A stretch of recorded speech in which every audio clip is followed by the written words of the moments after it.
आज की कड़ी में हम स्वतंत्रता सेनानी डुग्गीराला गोपाल कृष्णैया का स्मरण कर रहे हैं। उनका जन्म 2 जून 1889 को आंध्र प्रदेश के कृष्णा जिले में हुआ था। उन्हें आंध्र रत्न के नाम से जाना जाता है। गोपाल कृष्णैया कवि, गीतकार, दार्शनिक, गायक और अहिंसक विचारधारा के साथ असाधारण क्रांतिकारी भी थे। गोपाल कृष्णैया ने अपने दोस्त नादिमपल्ली नरसिम्हा राव की वित्तीय सहायता से एडिनबरा विश्वविद्यालय से अर्थशास्त्र की शिक्षा प्राप्त की। वो 1917 में भारत लौटे और आंध्र प्रदेश के मछलीपट्टनम में नेशनल कॉलेज में पढ़ाने लगे। गोपाल कृष्णैया एनी बेसेंट के होम रूल आंदोलन में शामिल होने के लिए प्रेरित हुए और 1919 में वो अध्यापक की नौकरी छोड़कर पूरी तरह से राजनीति में आ गए। 1920 में कांग्रेस के कलकत्ता अधिवेशन में भाग लेने के बाद वे असहयोग और सत्याग्रह के सिद्धांतों के प्रति आकर्षित हुए। उन्होंने स्वराज का लक्ष्य प्राप्त करने के लिए अपना जीवन समर्पित कर दिया। गोपाल कृष्णैया ने स्वराज के लिए कार्य करने के लिए कामगारों का काडर बनाया, जिसे रामा डांडू यानी राम की सेना कहा गया। 1921 में रामा डांडू ने विजयवाड़ा में कांग्रेस के अधिवेशन के आयोजन में प्रमुख भूमिका निभाई।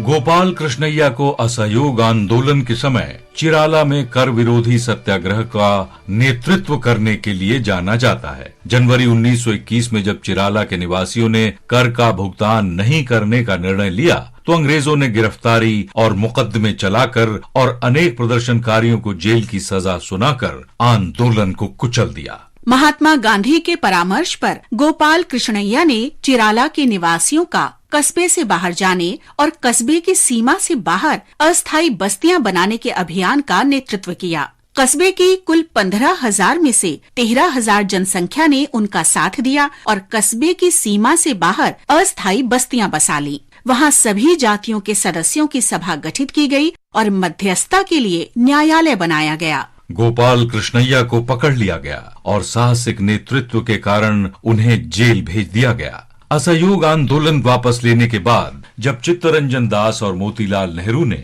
1925 में स्वराज्य पार्टी बनाई तो गोपाल कृष्णैया भी उसमें शामिल हो गए। गोपाल कृष्णैया संस्कृत, तेलुगु, हिंदी और अंग्रेजी में निपुण थे। वे असाधारण लेखक थे और ओजस्वी वक्ता भी थे। उन्होंने आंध्र विद्यापीठ गोष्ठी की स्थापना की। इंग्लैंड में प्रवास के समय गोपाल कृष्णैया ने नंदी केसवर के अभिनय दर्पण का अंग्रेजी में अनुवाद किया, जो द मिरर ऑफ जेस्टर के नाम से प्रकाशित हुआ। 10 जून 1928 को 39 बरस की उम्र में गोपाल कृष्णैया का निधन हो गया।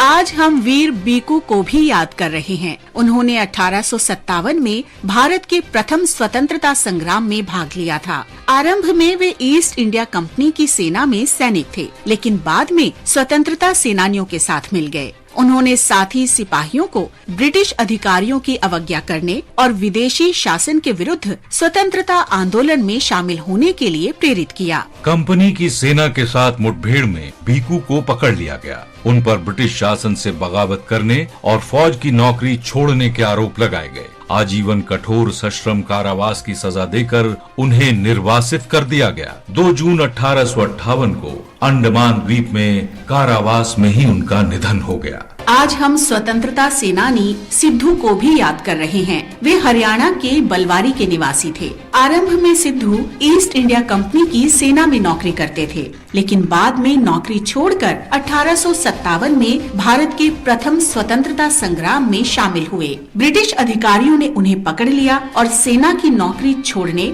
और ब्रिटिश शासन से बगावत करने के आरोप लगाए। सिद्धू को मृत्यु की सजा सुनाई गई और 2 जून 1858 को उन्हें फांसी दे दी गई।